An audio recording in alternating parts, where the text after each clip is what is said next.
Hello, this is Don Victor, author of Drawn to Win, host of the podcast Drawn to Win, the director of the Academy of Composition, and the creator of the Core 80 Experience, also known as the See and Grow Rich in Art video course, which you can find out more information at core80.com.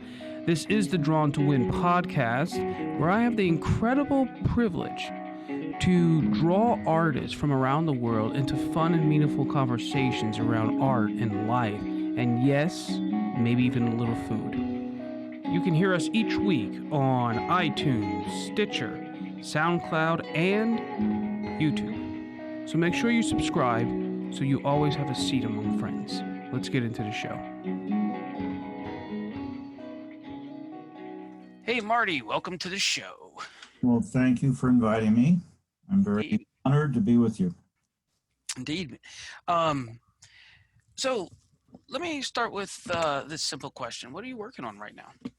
What are you currently working on? I am in one of those modes where I'm kind of in preparation for a lot of travel this year.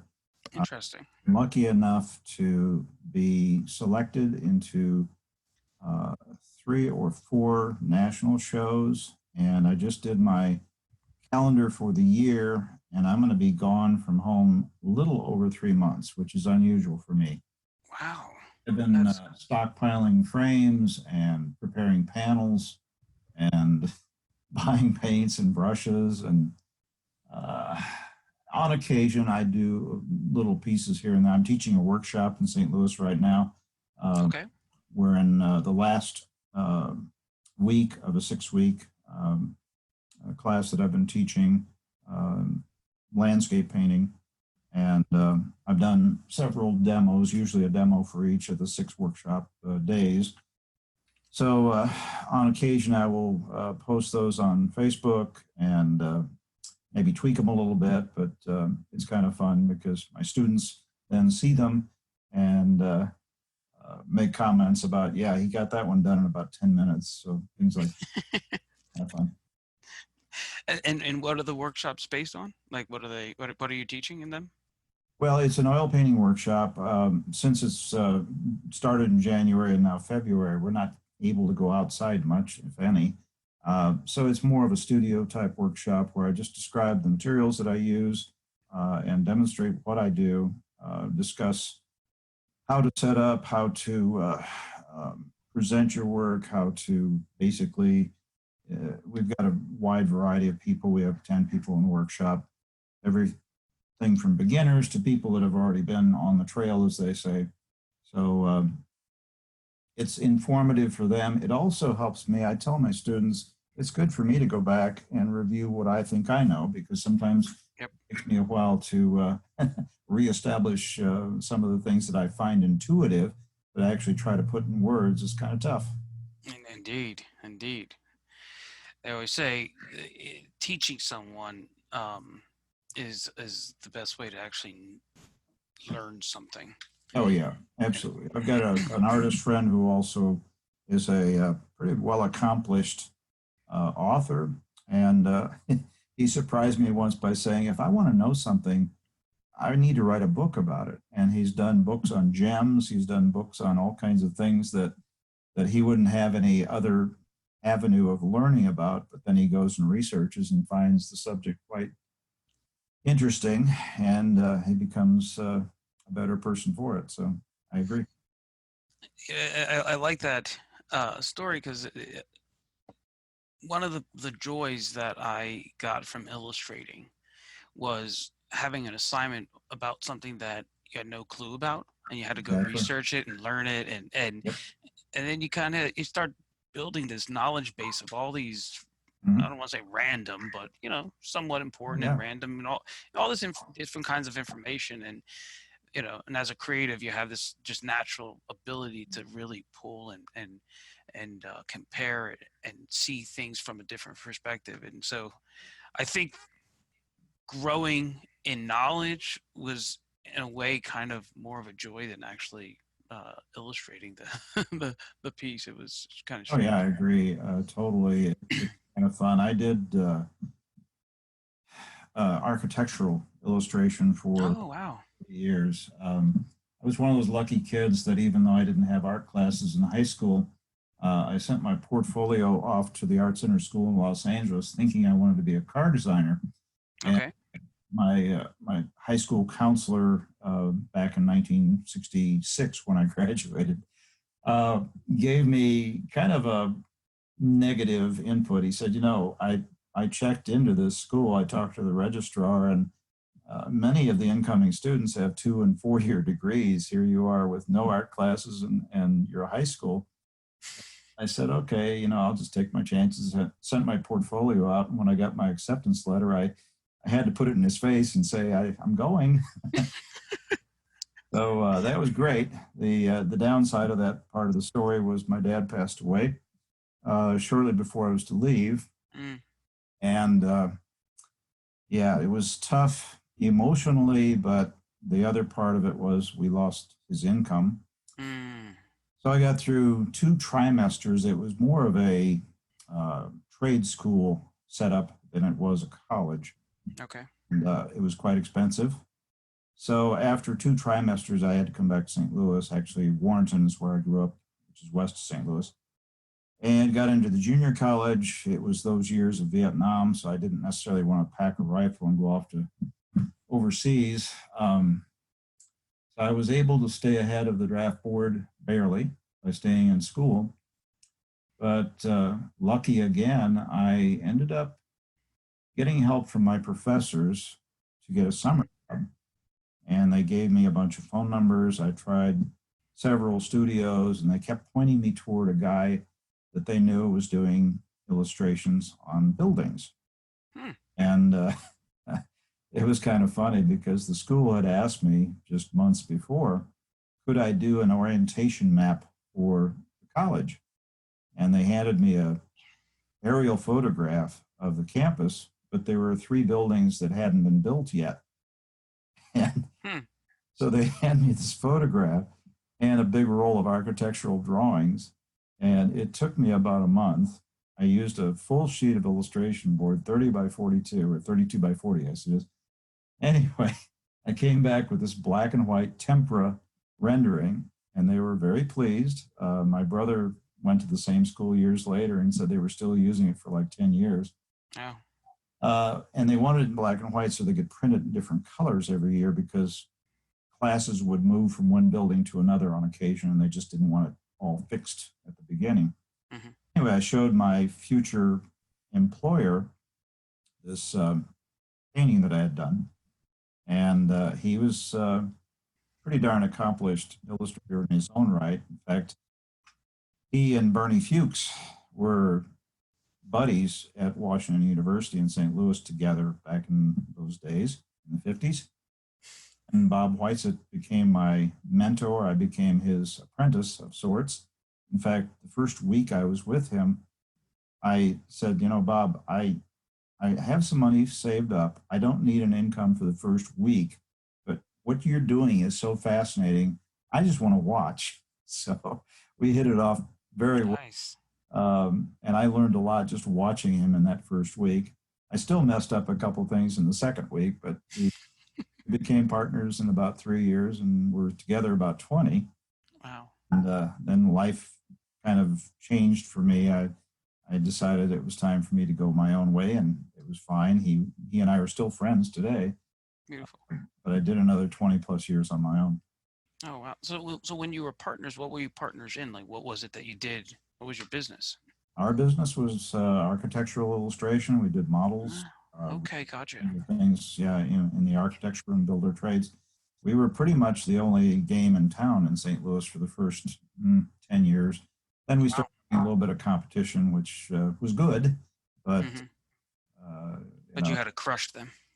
Well, there were times I had some 30-hour days, especially after I became independent. I was more of a consultant than I was a studio, just because I decided to go it alone, which was also when I started a family and started having a life and just working all the time. when you were a studio, was it just you and your partner, or did you guys have other employees and Oh yeah, interns and things like? Okay. yeah. We started just the two of us. We as we gained momentum together, we had as many as 6 employees, Hmm. and yeah, we actually bought a building together. We did well. That's It was quite an indoctrination into not only just working hard, but also having some business sense, even though neither one of us had much business sense, did okay for ourselves. They just don't teach business in art school.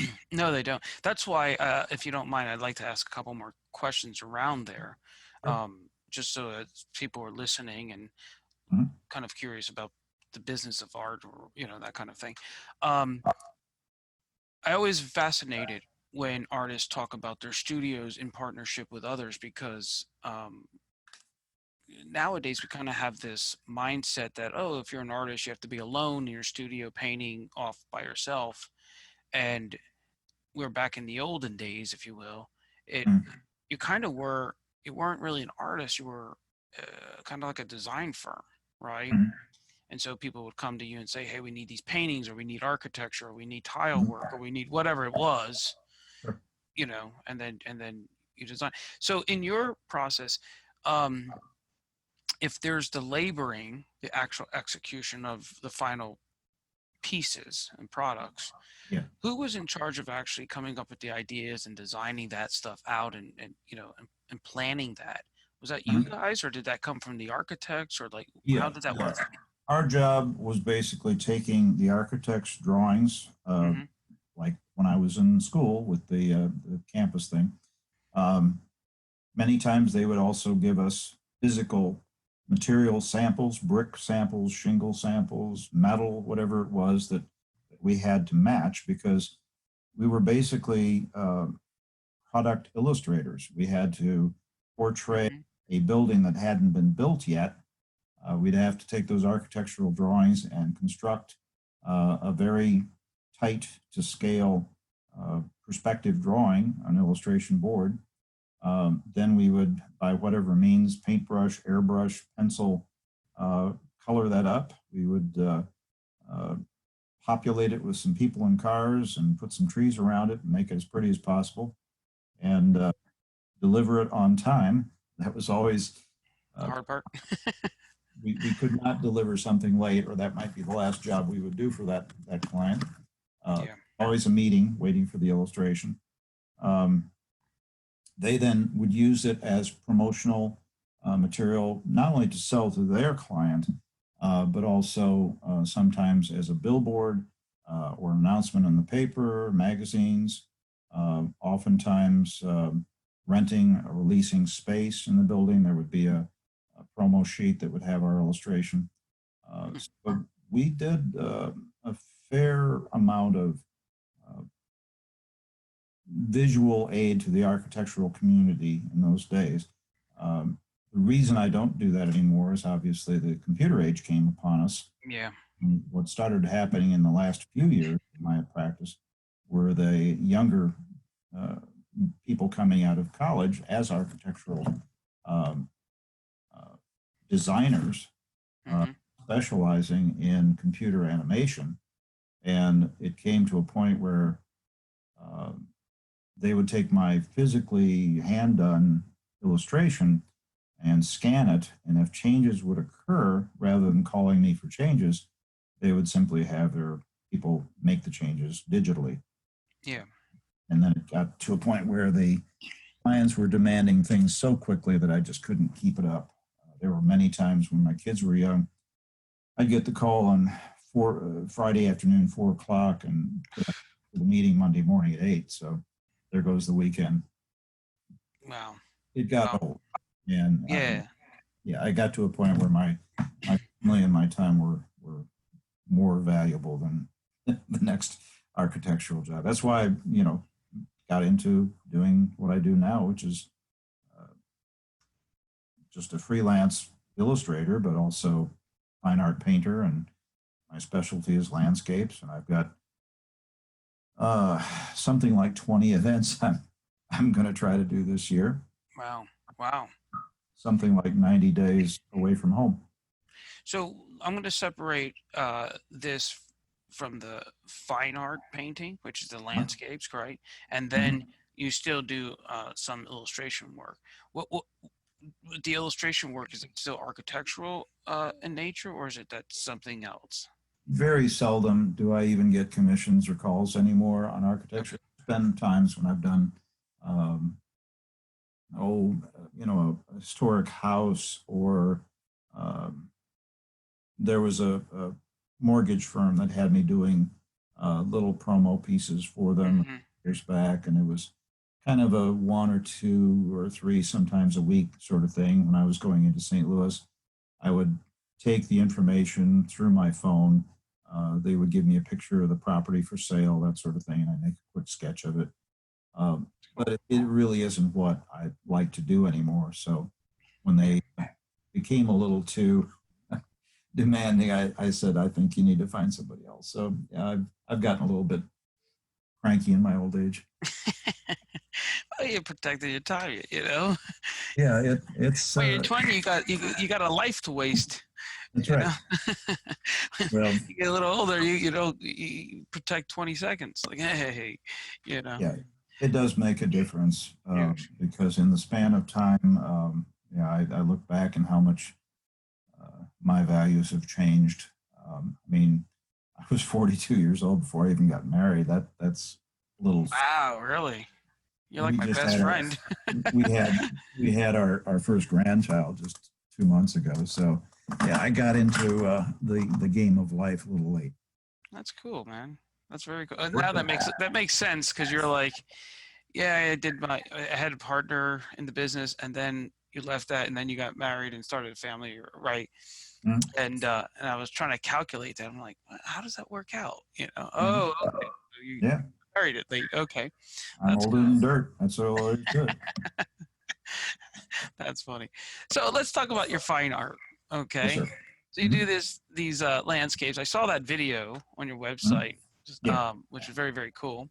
Yep. Um, that final product of it was cool to see the process because I was like, oh man, where is he going with it? And then when it showed at the end, I was like, whoa, that's kind of cool. Personally, I actually thought your painting was better than the nature scene itself. Well, Um, that's part of the game. You got to make it better. now let me push you on that. How? Not so much technique wise, but like what's going on in your brain that actually you step back and you're like, okay, I've made it better, or like what's going on inside you when you're. I had this discussion with my class just Tuesday. I know they told me. No, I'm just joking.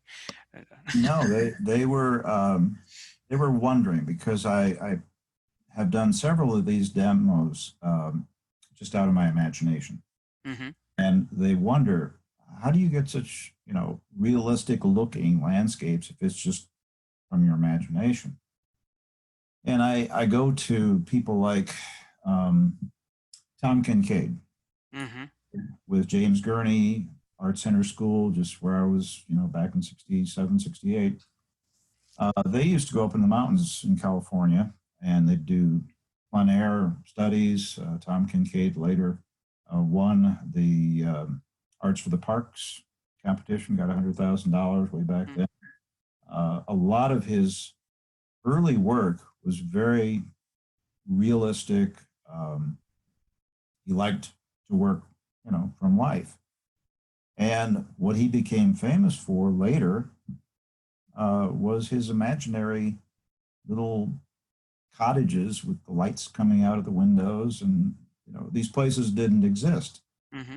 And the more I get into what I'm doing now, the more I realize, gee, with 12 years of landscape painting now and competitions and doing things um, pretty much from nature, and slowly realizing it doesn't have to be an exact duplication of what I'm looking at. Um, in fact, I've done a lot more imaginary landscapes than I've ever done in previous years. Just a year or two ago, I did an artist residency in a small town close by and had challenged myself to do 50 6x8 paintings. And at first I was hoping to have good weather. But after 3 days of rain, and knowing that I only had 17 days out of the whole month that I would be there, I realized I've got to do 3 a day. And I was already like 9 paintings behind because it was Hmm. solid rain. So I went inside to my little space that I had there and started just making up landscapes. I did a series of 5 sunsets. I did a series of 5 snow scenes. I did a series of 5 barns. All of these imaginary, but pretty darn convincingly real. And when the sale occurred, I would have people come up to me and say, I know just where that is. And sometimes I would tell them, no, this is something I made up. And sometimes I would just let them believe it was where it was. Exactly. That's beautiful. But when I bring up Tom Kincaid, it's because of people like him and Walt Disney and many of the Imagineering type people Yeah. that have the ability to um, design something or get something from their imagination. And I see that a lot with other forms of art too. I mean, abstracts from Music is very much like that. It's very music common is like, to, yeah, you always jazz hear music musicians, is, yeah, yeah, they're like, I'm just playing what I hear in my head. right. um, they're not actually copying or taking for something else, and so it's Yeah. very, and poets are often like that. Yeah, Um, and my wife enjoys what I do, but she still likes the uh, on the scene, taken from life better. And she jokes with me that I'm just out of my head because I'm always painting out of my head. So well, anyway, the father of American painting mhm, was Thomas Cole, yes, and he was up in the Catskills. mhm, And so he would paint these grand paintings of the Catskills. But that's, what you're doing is what he did. He'd go out into nature, mhm, he'd take notes, and then he'd go and compose uh, a scene of the Catskills. And people would know it was the Catskills, but oh that yeah, place never existed, mhm, and so he just and so it's very, I was just listening to this The Republic by Socrates, right? mhm, Or yeah, and maybe by Plato, I guess it is. But it was about Socrates, and he's going and he's talking about Homer and art and things like that, and paintings, and he's challenging the listener um, on what is an artist, right? mhm, And he talks about that there really is like 3 tiers. There's the god and the muse, right? This energy, let's call it. mhm, But then there's the one who connects to it and then interprets that experience, which is what basically you're doing in your head, right? As you're out there with nature, you're tuning mhm, into nature, your imagination is, you're connecting, and then you're visually interpreting that which you are experiencing, feeling, and seeing in your own imagination. Would you sure. say that's correct? Yeah, oh yeah. Right? The challenge with outdoors is obviously being outdoors because the light is changing and you got Sure. bugs crawling up your leg and there's all kinds of distractions. The obvious advantage, having been a studio painter for 40 plus years, is that I still like the idea of being comfortable and listening and not having bugs up my leg. So um, I want to get to a point, and next year may be that time because we've talked about it. My wife and I are trying to do some other things with our life, like downsizing our house and things like that. The kids are grown Hmm. up, and if I'm gone too much of the time, we don't get our things done. So my next step probably is going to be doing studies like Thomas Cole Hmm. and not necessarily entering the competitions as much or maybe at all, and just focusing on doing really um, in-depth kind of paintings, maybe at a larger scale. Most of the plein air stuff I do is 16 by 20 or smaller, Hmm.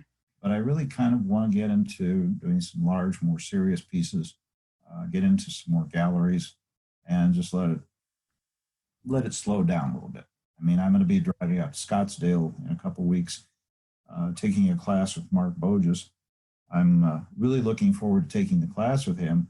I'm not really looking forward to driving all that way, But I prefer driving to flying, and I'm just going to enjoy the trip as best I can. But man, that's a long way. I've done it once before with Matt Smith a couple years back, and Okay. it's good to take these workshops. I've done Scott Christensen, I've done Matt Smith a couple times now, three I think, and looking forward to Mark Bogus. But I try to keep learning. I don't pretend. I even tell my class I don't pretend to know it all. So if I get something wrong, teach me. That's cool, man. I love your attitude, dude. And how old are you? Uh, let's see. My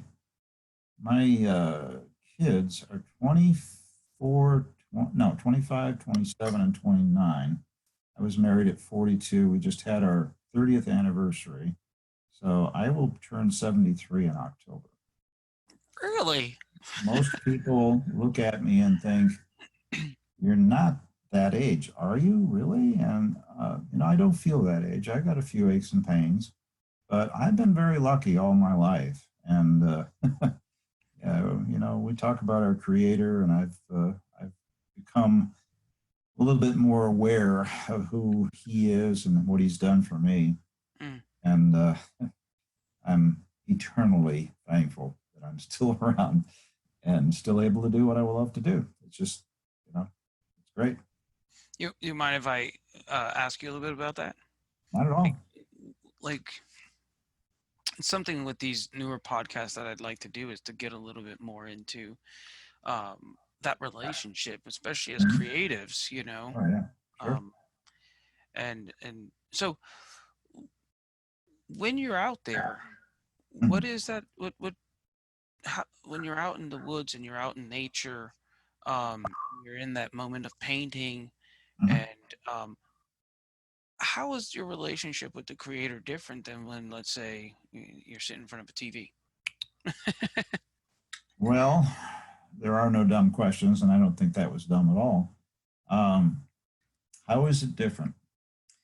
I guess I feel like if I'm watching TV and not really doing what I love to do, that I'm wasting the time he gave me, Mm, and that maybe I'm gone for 91 days this year. I'll enjoy it. It'll be hard, but it's what I really want to do all the time. mm-hmm. And my hope is that when we do the downsizing, we're going to be developing another property. I've already got my studio building over there, but it's become storage in the last Okay. 2 years. So we got a little cleanup to do before we can actually move there and get things in a proper way. But yeah, I'm hoping that as long as I'm physically and mentally able to do what I feel like he's created me to do. Um, in so saying, I don't think I've got a handle on creativity. I just appreciate whatever comes from above because uh, I think people give themselves too much credit sometimes for being artists with capital letters. If anything, I don't deserve a capital letter for what I do. I feel like I'm just blessed to be able to do what I love. That's awesome, man. That's awesome. And then when people experience your work, what is it that you hope that they get from it? You know, all the years of doing illustration, um, I'm still working on what am I conveying? Is there really a story here, or am I just doing a bunch of trees? Mm, Um, I'm still working on that, and I hope that when I do something that people appreciate, and it's a two-dimensional representation of a three-dimensional space, that it feels real enough that their imagination goes through the frame and that they can imagine being there. mm-hmm. Um, that to me is success as far as pursuing 2D visual art. Um,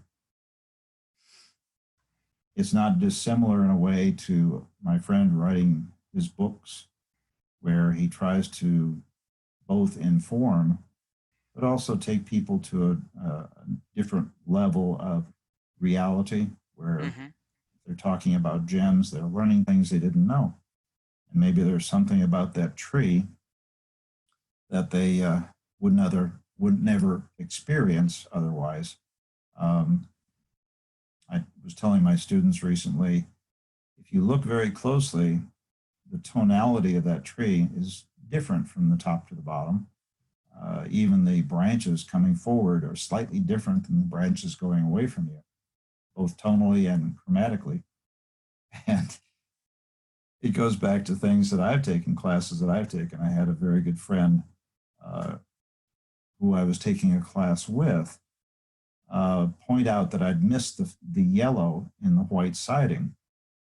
And I looked at the scene and I could not see yellow in the white siding until I realized what he was saying was the sunlight on the grass was casting a yellow Mm. light onto that white siding.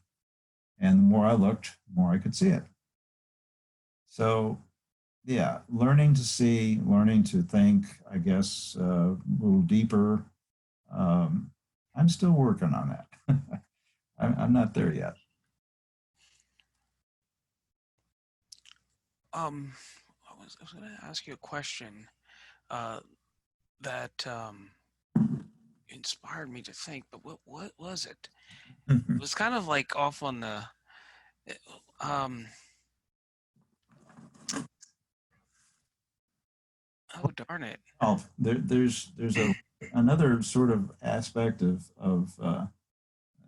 doing.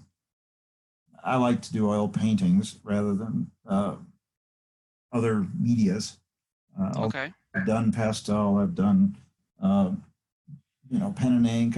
Pretty much in my 50 years plus. In fact, I mentioned last year, it dawned on me from 1968 to 2018. It's 2 years ago now. I've been at this for 50 years, so I had some stickers made up, and now every time I do a finished piece, I'll put a sticker on the back. It says I'm officially a 50-year veteran of doing fine art. Well, Oh, yeah, that's cool. That's art. cool. Yeah, yeah. Anyway, the hope I have is that I don't become too fixed on just one medium. When I do expand my space, because I'm in kind of a smaller space right now, Hmm. I want to do what I'm doing now, but I want to be able to do other things as well, and that just takes more room. But I've had fun with pastels and watercolor and just a bunch of things that I like to do. I've got a friend that does ceramics. My wife wants to get into that too, so we're gonna Nice, set her up so that she's got room to do that. nice. Now, now you may go from a different medium and experiment with mediums, but will your subject basically be the same, the landscapes and things? I don't know. I don't know. I think Okay. probably the door to other avenues is wide open. I just have to see. It comes down to an emotional. What's for dinner?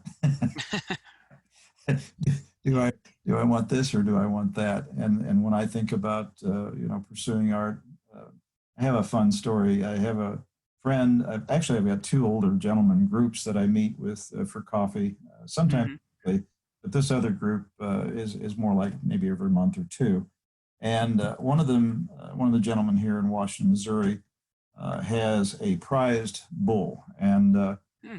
one other artist comes, a very established artist, Gary Lucy, who's done very well for himself painting riverboats. He calls his pursuit the inland waterways. Gary Lucy's been in Washington for many, many years, very successful. Anyway, the friend with the bull said, I've got a challenge for you guys. He says, I'm going to send you a picture of my bull. And next time you're both here, I want to see two sets of interpretations, two paintings, and I'll choose the best one and buy it. So Gary leaned over to me and says, he's full of bull. He's not going to buy anything. Don't even bother.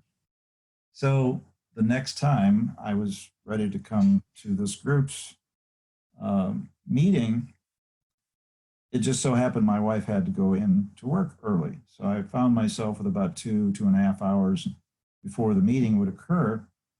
And I sat down with his photo of the bull and I cranked out a real quick acrylic, which I don't tend to use for that sort of thing. And he didn't buy it. It was a good piece, though. And I took it to my gallery in Augusta, and my owner there loved it. He said, I can sell that in a heartbeat," and he did. Within like Nice. days, it sold for quite a nice price, in fact. Um, so things like that, I like to leave the door open for any possibility. I've done collector cars, I've done portraits, I've done, silly little things for restaurants. I did a series of animals because the sandwich shop used 5 different meats. So they wanted a duck, and they wanted a cow, did these little cartoon things. So, and I think most artists do as well. It's fun to just break up the monotony with something fun. Indeed. Indeed. Now, I do remember my question now. Um, and that was, they say every work of art that you do is a self-portrait. Hmm. And so I'm kind of curious, when you think about the body of your work Hmm. and you think of your own self, Hmm. what are 2 or 3 similarities would you say that your body, I mean, that the body of your work and yourself kind of have in common? That's a good question. I'm not sure I know the answer, but I'm going to think on it here out loud. I'm looking around my room. I took over my son's bedroom with bright red walls and a St. Louis Cardinals ceiling. So all of my paintings that I've hung, the keepers I call them, they vary from an old brown Porsche car for a car catalog that I did to Hmm. some palette knife landscapes and a picture of my son when he was about 10. And he caught this big bass after I told him it was too hot to go out fishing. And Luke went out fishing and caught a nice bass. Nice. And what did you say, Dad? Yeah, he's been that light. He's our well, his son is my grandson, is what I'm trying to say. So yeah, it's been a joy watching them grow up. But your question is, what is it about what I do in art that is a self-portrait? I don't know. I really don't know. I guess I could say things like I like detail, and that's from all the years of Mm, doing architecture. It's been very hard for me to do things loosely, but okay. I've been better at that recently. In fact, teaching this class, I've done a couple demos that are just slapdash quick without even thinking about it, and they're kind of nice. And when I do these national events now that I've been lucky enough to get into, I see the winners doing just exactly that. They do not go to detail. In most cases, they're very loose, at least for me. So I'm learning that. Um, my dad was not an architectural. He was an engineer. A Hmm. He worked at McDonnell Douglas, which is now Boeing, but he was part of the cryogenics lab on the Mercury space program. And What? yeah, he was a techie beyond anything I could accomplish. My brother went the same way. He's quite technically inclined. So some of that got into my genes. I couldn't help it.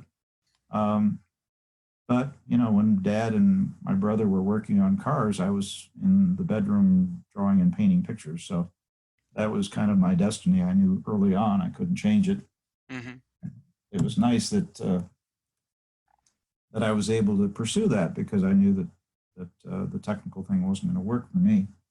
Um, but yeah, Let me throw this one out to you. I don't know if it's I can't really relate to what I do as a self portrait. I know I put myself into it, obviously. Sure. Again, I kind of go in the direction of it's not me doing it so much as the creative inspiration is coming from outside of me. That's kind of how I feel about I agree with that. But imagine the creator being like a grape seed, right? And it. so you take these different seeds from the same plant. It's all the same seed, they all have the same DNA, Yeah. but you put that seed in different terra, right? In different lands, in different countries, in different places. Mhm. And so the same grape from that original tree grows, but there's a flavor to that wine Mhm. that's different because of the terroir that that same seed was grown in. Does that make sense? Yeah. And so I agree that, we connect, we submit, we commune, we communicate with the creator, or some other muse. Um, but then it also has to go through our own Torah, our own soul, our own knowledge, our Mhm. own experiences. So when I looked at your paintings, and I was looking through them, there was something that I picked up on, and strangely, I get the same exact vibration, the same impression, just from talking to you. Mhm. And so what that is if I look at your color, Mhm. your color use, I thought what was interesting about your color, especially when you're doing the landscape in that video, Mhm. they weren't overly saturated, bold, bright, loud colors. I was actually, when you showed the colors that you were using, I think you in that one painting you were using blue, orange, and yellow or something like that, right? Yeah, I just Um, use the primaries in white. Yep. yeah, and I looked at them and I was like, oh God, here we go, right? They're gonna be like really bold and saturated, and Mhm. they weren't. They were actually very beautiful, muted color, but at the same time, there was enough life and saturation that they were intelligent and really playful. Mhm. Okay, and listening to you talk, I I was thinking, whoa, you're kind of like very mute, like just kind of mellow, but very fun and playful and intelligent, right? And I was like, huh. And I don't know if you are, but that's just my impression I'm getting from you from this conversation. Yeah, it's I think it shows that I enjoy what I do. I'd like to think that Yeah. what I've gotten myself what I've accomplished in life is a point of happiness. I don't know how else to. Mm. Um, I've Yeah, I see never that. been a struggling artist. Um, I make the joke that my waist would decry the fact that I was a starving artist. I could never fit that bill because I'm too well endowed. Um, but yeah, I look at other people. My brother is an example. I mean, he loves what he does, but he's not in good health now. Mm. Works very hard, and don't think at the heart of it he enjoys his job. Uh, and the other thing is, I've been basically self-employed all my life. I mean, I had a partner, and just a couple of years ago, took on another partner. We rented a space here in Washington. Actually, it's not a couple of years; it's about a year ago now. And it worked for a while, but it became a little bit problematic and a little bit too expensive. So really, I just feel very fortunate to have always been able to forge my own path as a Mm-hmm. and let my art take me where it will. Hmm. That's very cool. That's Yeah. very cool. Well, What can Marty, let me ask you this.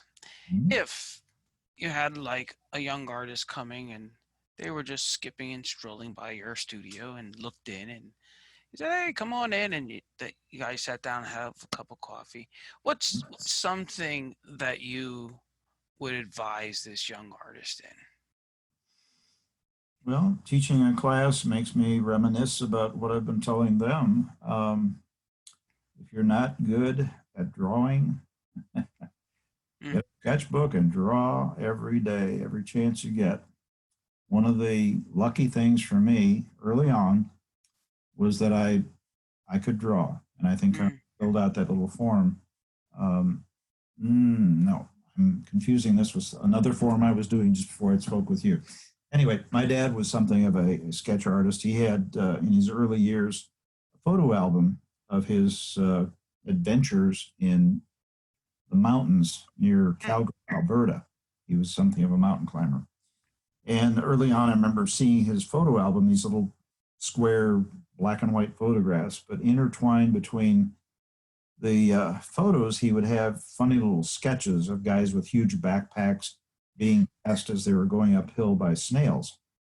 And It was just, it caught my attention and I started drawing, everything I could draw. Even in kindergarten, I got an award for a painting I did. So yeah, I gave credit to my dad for kind of being the start of that.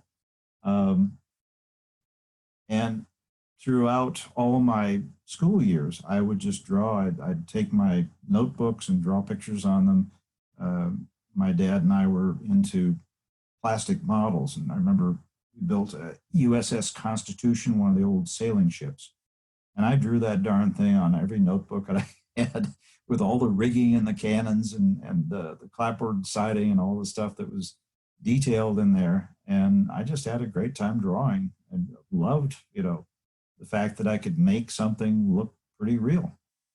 Nice.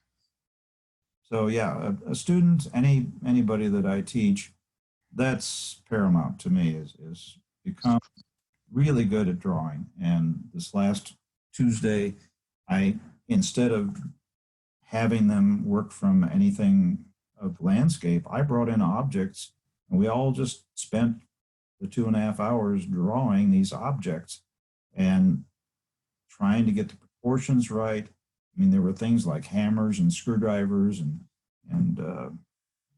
little figurines, things that you wouldn't ordinarily draw, and it showed them as well as me um, what they really needed to study, and that is drawing. There were a few in the class that were pretty good at it, but most of them had a real challenge just drawing a hammer properly.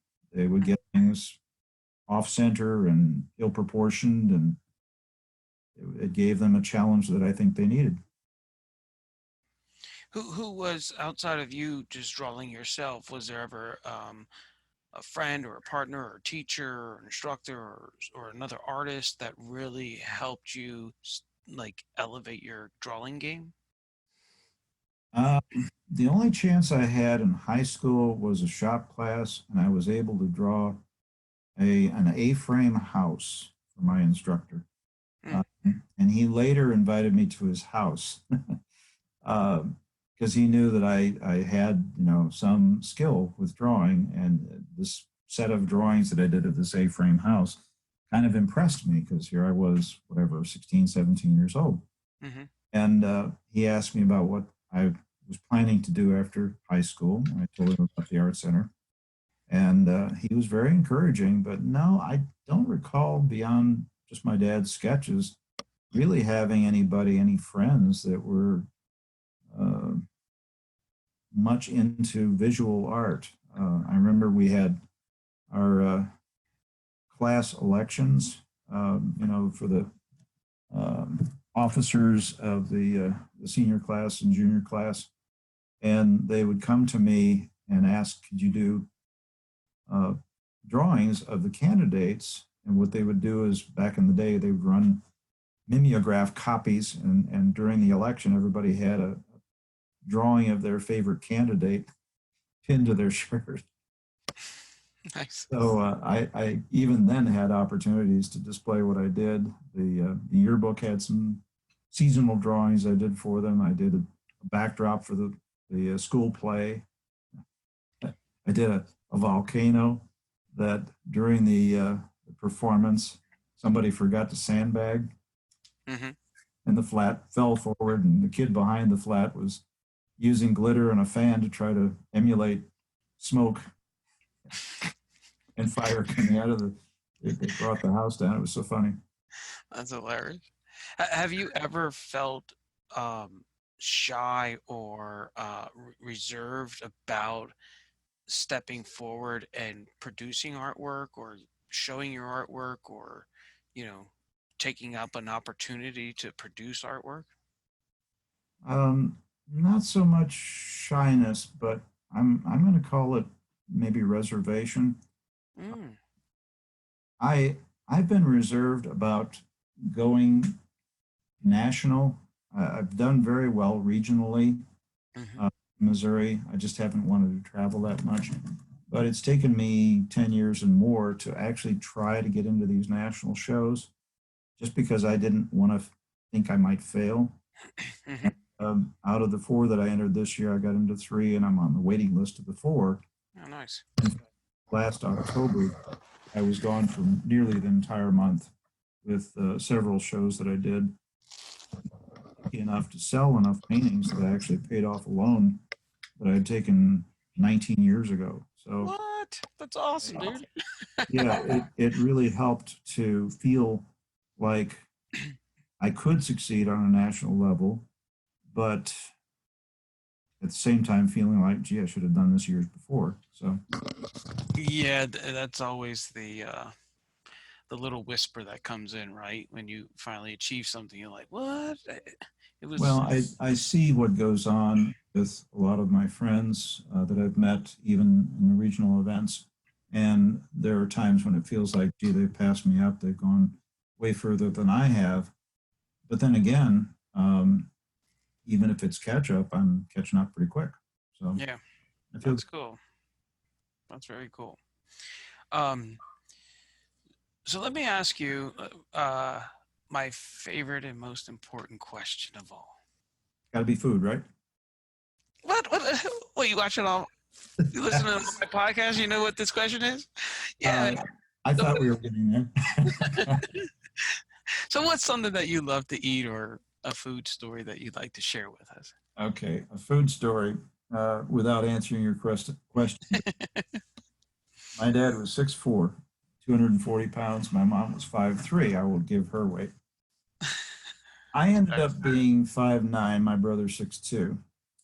But when we were kids, and mom was a great cook, we'd always have a wonderful spread at the dinner table. The joke was if we didn't clean our plates, which was kind of expected, but there were times, we just had a few things left over. The joke was we could go over, stand on dad's foot, his mouth would fly open, and whatever we didn't want went in.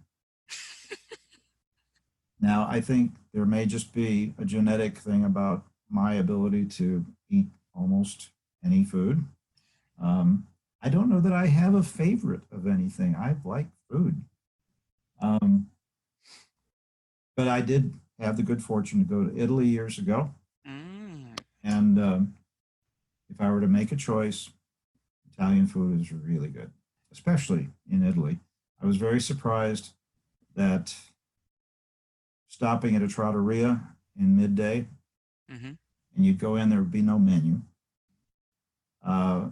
If they noticed that you were there, which sometimes they didn't, because the place would be empty, they'd bring out wine and bread. And then, almost like clockwork, everybody in walking distance would come into the place. It would be full within minutes. Mm. You just start bringing out plates.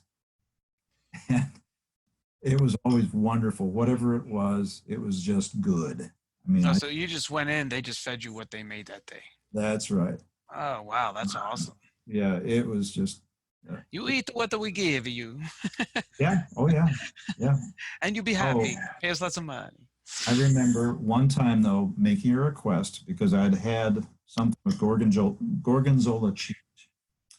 And I'd asked, do you have any gorgonzola? And I got this funny look. And I realized after the fact that they served me what I'd asked for, but their cheese was way past its prime. So I learned real quickly not to make requests. That's funny. Was good and what was going to be served and not make any requests. That would be a great advertising campaign. Like things Americans should never do when in Italy, Yeah. Those would be great little videos. That's awesome, man. That's awesome. I think the dad story is great because I used to feel kind of guilty about this until I heard other dads did this. Mhm. But you go out and you buy food and you're just like, your kids want something off the little kid menu and they're like, Mhm. yeah, but I don't want this. And they're like, no, they do want that, right? Or you kind of like coach them like, no, are you sure you want that? What about that over there? Because they're not going to finish it or whatever. Right. And then, oh no, then you got to step up as dad and eat it all anyways. Yeah. So. Well, in our case, my family grew up in sort of a country setting. I can't remember ever really going for a restaurant meal when I was a kid. I mean, seriously, we were Huh. homebodies, a little bit on the anti-social side of things, Hmm. but it was a great. We had some acreage. My brother and I had no problem being outdoors and building forts and having snowball fights and whatever we wanted to do. That's awesome. And it was just a great childhood. But yeah, from the looking back on it, we were kind of homebodies, and yeah, when it came to Dad and being the trash can, it was for a purpose because mom would have something new the next day. She didn't want to have too many leftovers. Indeed, indeed. That's awesome, man. That's awesome. Well, Marty, I thank you for jumping on this call. I enjoyed this time with you, and it was very cool. Well, I appreciate the offer to be part of it. I will certainly want to hear it, see how goofy I sound, and share it with my friends. I may ask you some questions when we're offline just to help me understand the computer side of things a bit. But Yeah. yeah, I do really appreciate you offering it to me, and I enjoyed it. It's a lot of fun. Awesome. All right. In just 30 days, the Core 80 experience teaches you to decode the intentional design underneath great masterpieces. Through video lessons, assignments, and feedback, you learn to recognize the underlying structures like thrust maps, echoes, and gamuts that give master compositions substance and gravitas. Knowing how master artists and illustrators compose their artwork unlocks your ability to give your artwork more meaning and energy. Enroll today and get a 7-day no-hassle money-back guarantee at core80.com.